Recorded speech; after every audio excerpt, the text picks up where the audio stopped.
পুলিশের চাকরি জীবন মানেই 24 ঘন্টা ব্যস্ততা। মানুষকে পরিষেবা দিতে হাড়ভাঙা পরিশ্রম করতে হয় প্রত্যেক পুলিশ কর্মীদের। ট্রেনিং পিরিয়ডে শরীর সুস্থ থাকলেও চাকরি জীবনে পদার্পণ করতেই নিজেদের শরীরের আর খেয়াল রাখতে পারে না পুলিশ আধিকারিক থেকে শুরু করে পুলিশ কর্মীরা। তার কারণেই বিভিন্ন রোগে জর্জরিত হয়ে যায় প্রত্যেকেই।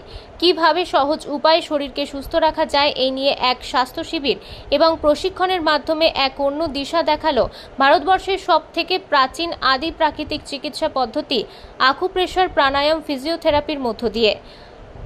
হেলথ ইন্ডিয়া অর্গানাইজেশনের পক্ষ থেকে সোমবার নদিয়ার শান্তিপুর থানায় এই প্রশিক্ষণ শিবির করা হয়। এ প্রসঙ্গে সংস্থার আধিকারিকরা জানান, তারা সারা বছরই বিভিন্ন জেলার পুলিশ সুপারের সাথে আলোচনা করে এবং তার অনুমতি নিয়ে প্রত্যেকটি থানায় এই স্বাস্থ্য প্রশিক্ষণ শিবির করে থাকেন।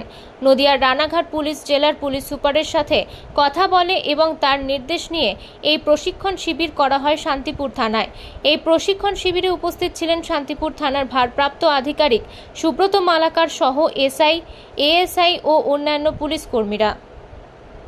নদিয়া থেকে মাধব দেবনাথের রিপোর্ট, আনন্দ বার্তা।